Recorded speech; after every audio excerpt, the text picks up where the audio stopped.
ouvindo a voz de Deus e fazendo a sua vontade.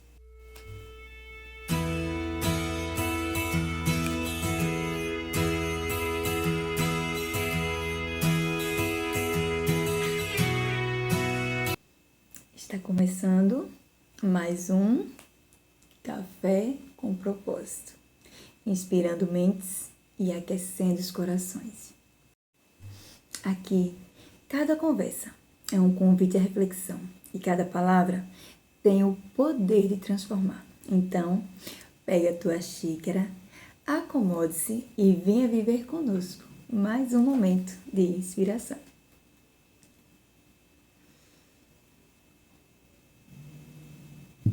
Quem nunca ouviu a frase que diz assim, ouvindo a voz de Deus? E a outra, que diz assim, fazendo a vontade de Deus. E aí, eu pergunto a você, que Deus? Que Deus você está ouvindo a voz? E que Deus você está fazendo a vontade? Como assim, Diana? Há outros deuses? A Bíblia só fala de um. Verdade. A Bíblia fala de um Deus. O Evangelho vai falar de um Deus. Mas a religião vai trazer vários deuses. Tem uma frasezinha, né? Que é bem conhecida. Que é Deus está morto. Continua morto. E quem o matou fomos nós. É Nietzsche. Né? Friedrich Nietzsche vai dizer isso no seu livro H é Ciência. E também vai falar um pouquinho também lá em Zaratustra. E aí, quando as pessoas escutam essa frase, né? Diz assim, que herege e tal. Que coisa, que blasfêmia. E aí, eu fiquei analisando essa frase. E bem pensativa, né? Ele quis dizer que o Deus que a Bíblia fala, que o Evangelho fala, as pessoas o mataram, sabe? Os valores, os princípios. E criaram outros deuses para colocar no lugar. Deuses que satisfaçam o seu ego, os seus desejos. Isso. E aí eu quero estar falando hoje um pouquinho sobre 4 tipos de deuses. Tem vários, mas aí eu vou focar só nesses 4. Quais seriam, Diana? Primeiro que eu quero pontuar é o Deus do dinheiro. Como assim? O dono do banco. Sabe aquelas pessoas, eu acho que muitos já escutaram, né, falar, aceita Jesus e tua vida só vai mudar, só vai melhorar. Eu tinha uma casa e quando eu aceitei Jesus, agora eu tenho 4 casas, eu tenho 2 carros. Sabe aquelas frasezinhas? Eu sou filha do rei, eu tenho que andar com a melhor roupa, calçar o melhor sapato, andar no melhor carro. E aí, é um Deus que ele só serve para te abençoar financeiramente. A gente vai aos cultos, tudinho, mas é sempre em busca de bênçãos financeiras. É o me dá, me dá, me dá, me dá. E tem que sempre, né? Esse Deus, ele só é Deus na tua vida se tu estiver prosperando financeiramente. Então, muitas vezes reconhecemos alguém pela roupa que ela veste, essa pessoa, né? Pelo carro que ela dirige ou pela casa onde ela mora. E aí dizemos, poxa, tá vendo como aquela pessoa é abençoada? Olha a casa, olha o carro, olha as roupas que ela veste. E aí, a gente acaba colocando Deus nesse caixotezinho, nessa caixinha, que é o Deus bancário, sabe? Que é o Deus do dinheiro. Que você só serve a ele porque você quer bens materiais. Porque no dia que esse Deus aí não estiver te servindo, você troca por outro, sabe? O Deus da vez. Então que a gente possa, sabe, ter cuidado. É tão sutil, muitas vezes a gente não percebe. E aí a gente diz, não, Diana, não sirvo Deus assim não. Não estou dizendo aqui que Deus não abençoe financeiramente os seus, sim. Mas isso não é, sabe, como é que eu posso dizer? Não é o principal, não é o foco, sabe? Não é o foco, bens materiais. É como eu falei, né? Você vai à igreja, dizima, faz todos os seus rituais, porque você espera que Deus te compense, sabe? Te compense com bênçãos financeiras, porque só isso que importa para você. Porque você reconhece e você só é reconhecido na sua cabeça se você tiver o carro do ano, a roupa de grife, né? Top lá, porque as pessoas vão olhar para você e vão dizer: poxa, fulano é abençoado por Deus, viu como ele prosperou? Servir a Deus, sabe? O Deus que o Evangelho vai falar, que a Bíblia vai nos trazer, vai muito além de colecionarmos bens materiais. Porque quando chegarmos no fim da vida, o que vamos ter? Só dinheiro? Será que valeu a pena?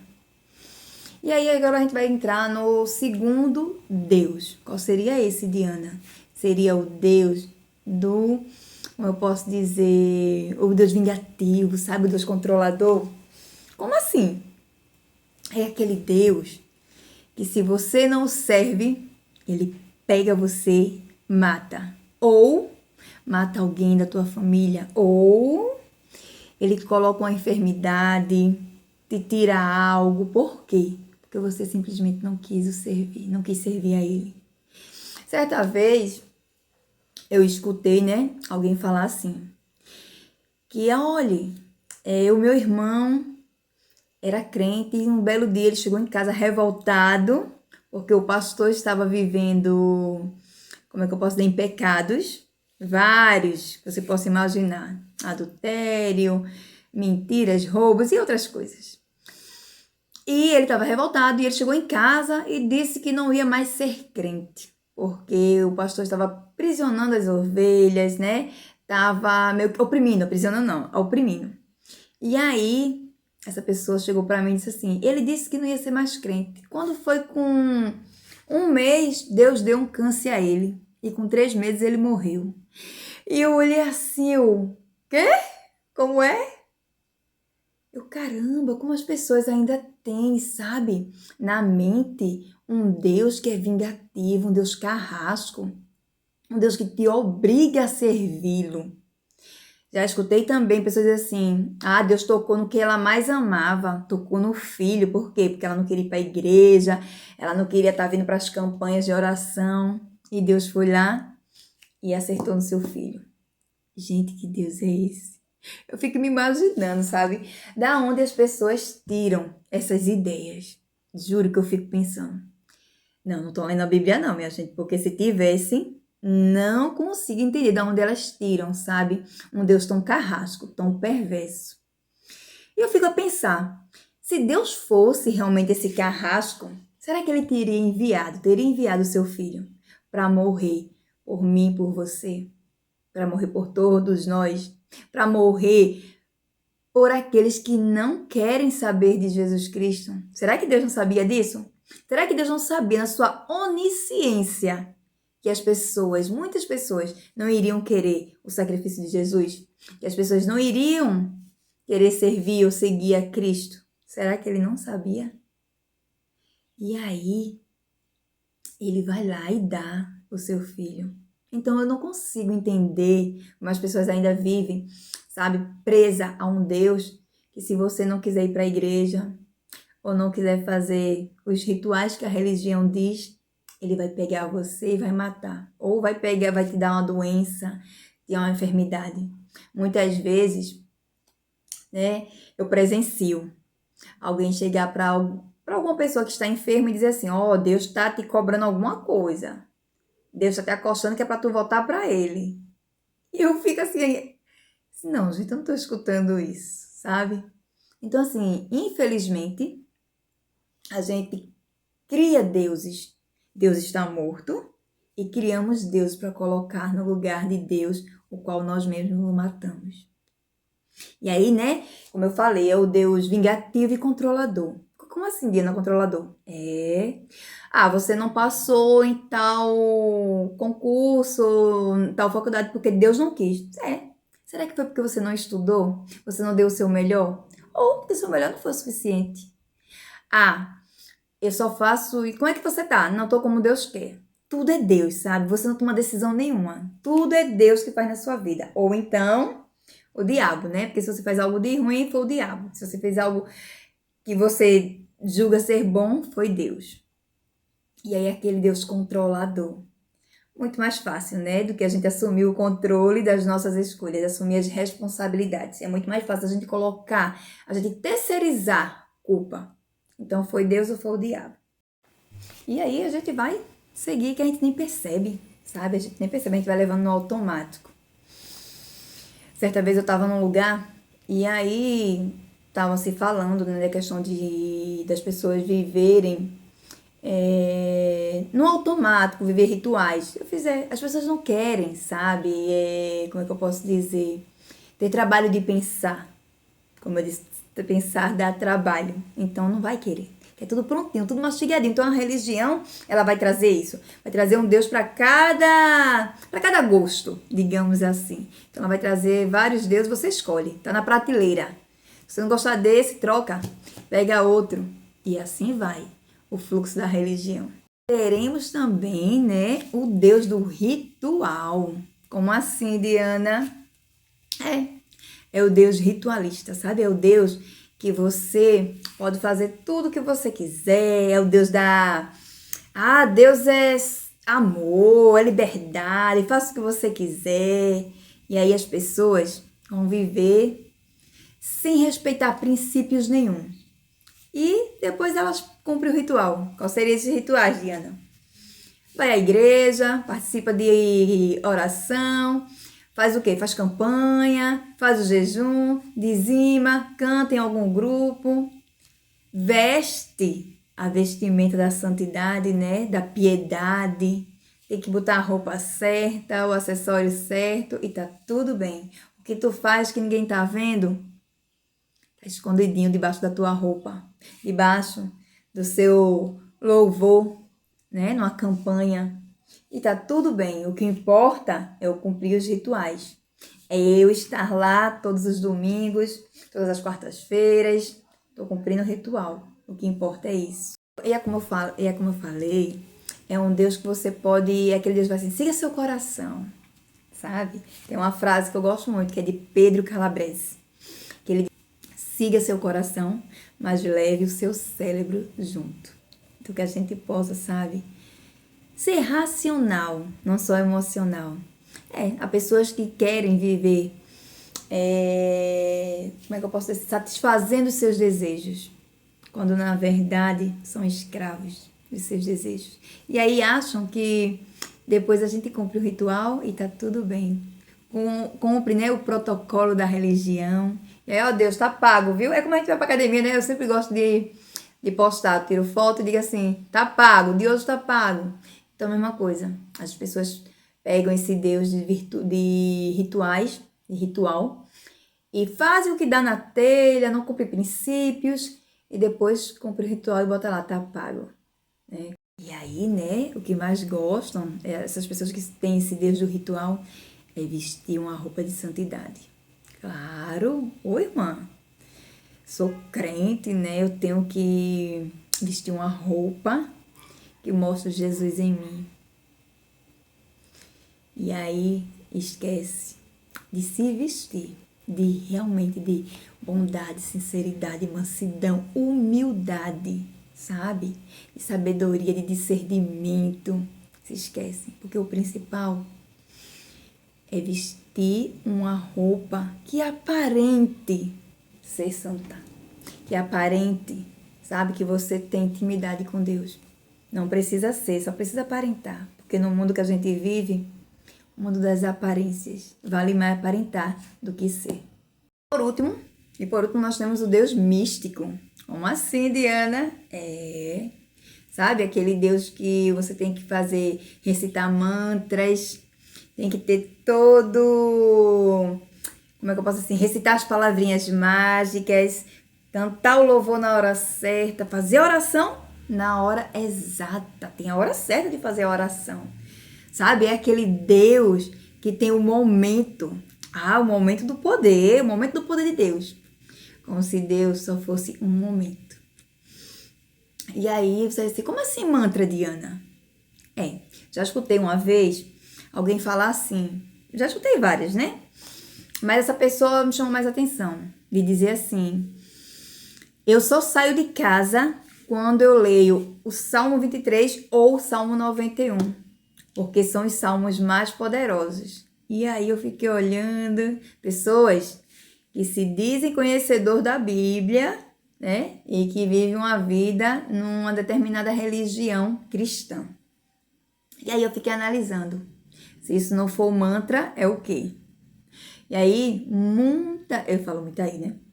Muitas vezes, as pessoas criticam pessoas que usam pulseirinha, amuletos, né? E esquece que estão usando amuletos invisíveis, sabe?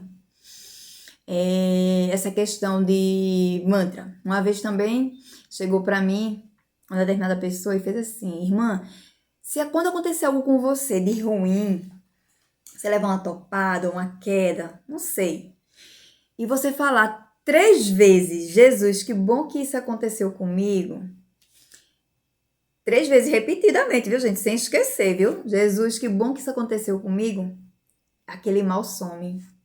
E eu olhei assim, caramba. E eu vi, caramba, não consigo, sabe, entender como é que as pessoas ainda ficam tão presas a isso. Pessoas que frequentam determinada religião, que tem uma escola, né, que vai ensinar da Bíblia e ainda continuam presas a esses dogmas, sabe, a esses ensinamentos, essa cultura do misticismo. É um Deus que basta você recitar as palavrinhas mágicas no momento certo, né? Como se fosse um Deus alquimista. Você mistura os elementos e vai sair algo. Ou então, o Deus mágico, abracadabra. Ou pega lá da cartola, né? E puxa um coelho.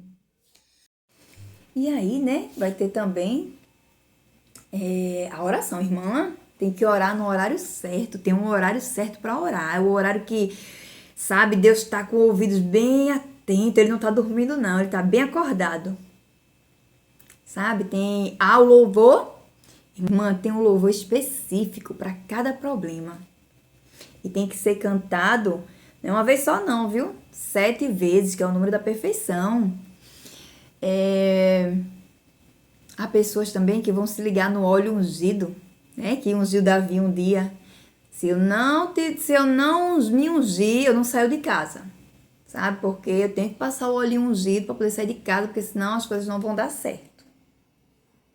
E N coisas, né? Tem várias outras coisas, né?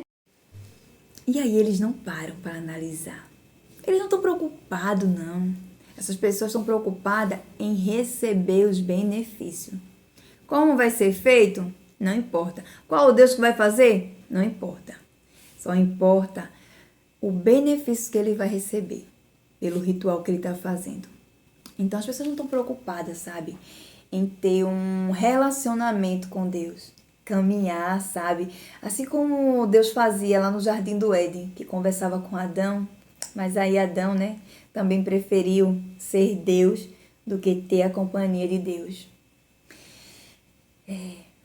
Então a gente muitas vezes está preocupado em receber, né, em manipular Deus, convencer Deus de que a nossa ideia é boa. Eu costumo dizer que a oração, para mim, não é uma forma de eu manipular Deus, sabe? De eu convencer Deus do que eu quero, da minha ideia. Parece até que a minha ideia é tão boa. Ele nunca escutou uma ideia como a minha. Ele vai dizer, poxa, que ideia legal. Eu nunca tinha escutado uma ideia desse jeito. Poxa, por que eu não pensei nisso? Vou lá, vou realizar o que tu quer. Não. A minha oração é uma conversa com Deus, sabe? É uma forma de me interagir, como é que eu posso dizer? Uma forma de me conectar com Deus, de conhecê-lo melhor, sabe? Da gente caminhar junto pelo jardim. A oração tem poder, quem tem poder é Cristo, é Deus. A minha oração não tem poder para nada não, sabe? Tem um versículo que diz assim, a oração do justo pode muito seus efeitos. É verdade, mas quem é o justo? Um justo, ele não vai pedir por ele. Um justo, ele vai andar com Deus. Então, a conversa dele vai ser em conhecer Deus, sabe? Cada dia mais. Então, é verdade. A oração dele tem muito em seus efeitos, pode muito. Mas não é da forma que a gente pensa, né? Que muitas vezes a gente olha para esse versículo, lê esse versículo e diz assim, pode muito para fazer a vontade dele. Vai realizar. Pede para a irmã Delquinha orar, porque ela orando, é pedido aceito, na hora. Ela passa na frente de todo mundo. Então, que a gente possa, sabe, verdadeiramente querer conhecer Cristo, querer conhecer, sabe, o Deus que a Bíblia vai falar, que é um Deus de amor, que sempre amou. Como eu já falei em outro vídeo, eu não acredito num Deus que nos fez para sofrer. Eu acredito no Deus que nos fez para viver a melhor vida aqui na Terra. Eu só queria que a gente entendesse que estar na presença dele, que andar com ele e aprender dele era, sabe, o propósito dele para cada um de nós. Porque o propósito de um pai para um filho é ensinar ele a trilhar o seu caminho. É fazer com que ele consiga andar com as suas próprias pernas, sabe? Que ele possa tomar decisões futuramente. Eu acredito que é um orgulho de qualquer pai, sabe? A situação de qualquer pai é chegar, ver seu filho crescido e ver que ele toma decisões sensatas, coerentes. E a gente olhar e dizer assim, poxa, meu filho aprendeu direitinho. Meu filho hoje toma decisões sem precisar de mim. Isso não quer dizer que meu filho não me ame e que ele também não me procure, sabe? Mas ele tem autonomia. Então Deus quer que sejamos assim, filhos que andem, sabe, com as próprias pernas, que tomem suas decisões, que assumam as suas responsabilidades, que não jogue para ninguém e que tenha intimidade com ele, sabe? E aí, como eu falei um pouquinho, Deus manda Jesus, né? Porque ele tinha mandado vários. Mas ninguém acertou o que ele queria dizer, não entendeu. E aí ele faz, filho, vai ter que ir.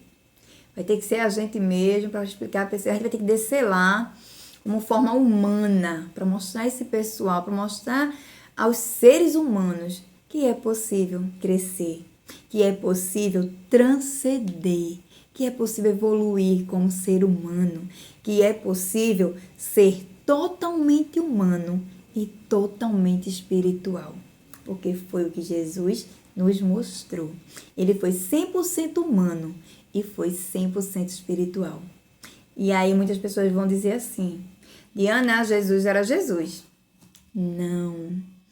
Jesus era ser humano como eu e você. E ele veio para nos ensinar que é possível sim ter uma vida de santidade sendo totalmente humano. Ele não veio, sabe, pregando riqueza. Muito pelo contrário. Se você for olhar, quando ele é levado ao deserto, quem promete dar todos os reinos da terra, e todo o ouro, todos os reinos, foi Satanás. Jesus não nos prometeu dar riquezas e ouros, todo o glamour desse mundo, sabe? Que nem está, sabe, no financeiro. A gente criou isso, mas todo o glamour do mundo não está no financeiro. Está em poder evoluir, crescer, transcender. Isso é a glória, sabe, do mundo, é o glamour. Então, Jesus vai nos ensinar, vai estar trazendo para a gente vários ensinamentos, né? Como se comportar como ser humano. E quando eu falo de ser totalmente humano, sim, é não negar as nossas emoções, é entender que temos emoções que fazem parte do ser humano.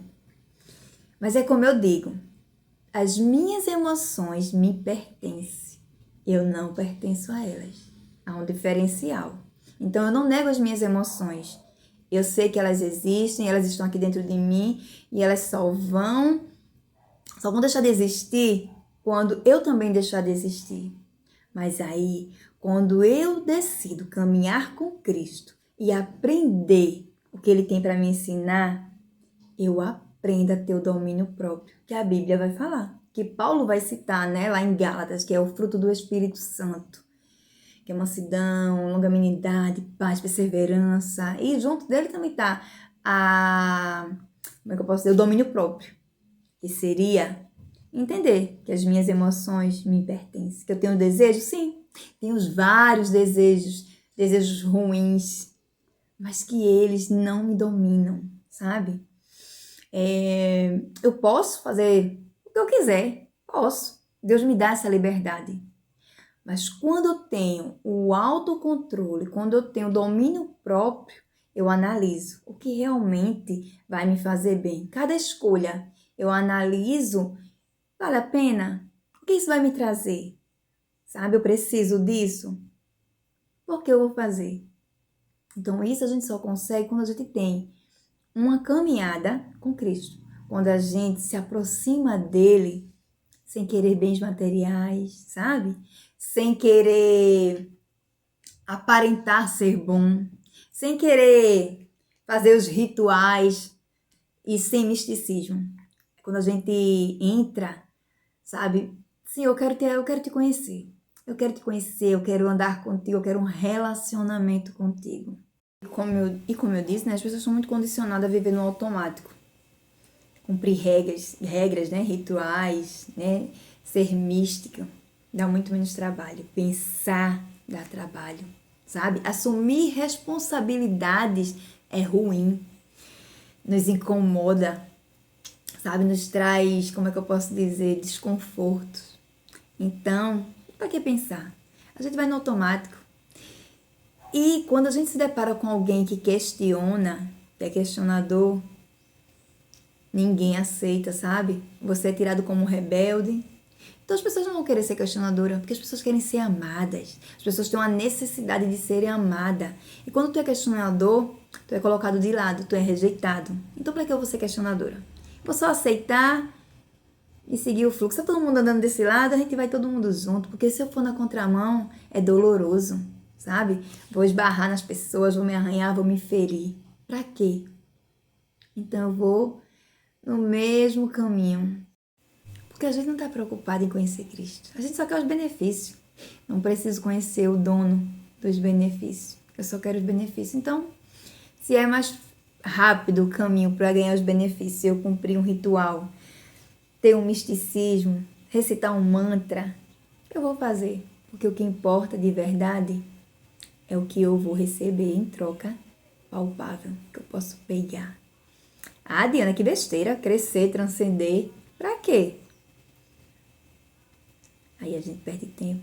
Sabe por quê? Porque quando a gente chegar lá no último dia da nossa vida, o que a gente fez? A gente veio aqui para essa terra, eu acredito que a gente veio a essa terra para a gente crescer, para a gente evoluir, aprender com tudo ao nosso redor, com a natureza, sabe? Com as pessoas e com Cristo, principalmente. Ele não está preocupado se você o quer servir ou não. E ele te ama independente de. Ele escolheu te amar independente se você o ama ou não, se você vai segui-lo ou não. Ele escolheu dar o filho dele para morrer por mim e por você, independente se você o aceita ou não. Não é barganha, sabe? Não é troca. É graça, favor imerecido. Ele não quer ritual. Ele quer relacionamento com você. E por último, ele não é mágico. Deus não participa do show de mágica, sabe? Ele é teu pai e ele quer te ensinar a caminhar por essa vida, a caminhar a jornada da tua vida, da tua existência, sabe? Para que quando você chegue em determinado ponto, você possa caminhar com as suas próprias pernas e dizer: Deus, obrigada. Obrigada por me ensinar a ser quem eu sou. Obrigada por ser meu pai, por me amar tanto e se preocupar tanto comigo. Obrigada pelo teu infinito amor, pelo teu cuidado de me dar a salvação, pelo teu amor que é incondicional. Não importa o que eu faça, o que eu deixe de fazer, o teu amor por mim continua o mesmo desde o princípio, desde a criação da terra e de tudo que há no universo. Pensa direitinho, pensa com carinho. O que você está fazendo nesse lugar que você está hoje, que você já frequenta há muitos anos? O que foi que você aprendeu de verdade? Qual foi a tua mudança de verdade, genuína? Será que tu não está só trocando de roupa? Então pensa direitinho aí. E é isso, pessoal. Entre goles e palavras, vai ficando por aqui. Mais um Café com Propósito. Espero que vocês tenham gostado. E se não gostou, paciência, né? Faz parte. Mas que cada conversa, sabe, sirva de inspiração. Para que você possa trilhar um novo caminho. Recalcular a rota, sabe? Escrever uma nova história. Espero que vocês tenham gostado. Que vocês possam, sabe, meditar nessa mensagem. Eu sei que é desconfortante, né? Nos causa desconforto. Acho que a gente possa passar por cima dos nossos desconfortos e nos perguntar: o que eu estou fazendo nesse lugar? Será que eu estou verdadeiramente transformando a minha vida, evoluindo, crescendo, sabe? Transcendendo? Ou eu estou só trocando de roupa? Então é isso, quero agradecer, né, cada um de vocês que acompanha aqui o nosso canal. Espero que vocês estejam bem. Um beijo para todos vocês, um abraço. Como eu já falei no outro vídeo, não vou citar nomes porque eu sou péssima com nomes, mas um beijo muito grande, um abraço com todo o meu carinho para vocês. Continua aí, continua nos escutando, compartilhando das mensagens. Isso, pessoal, até o próximo vídeo.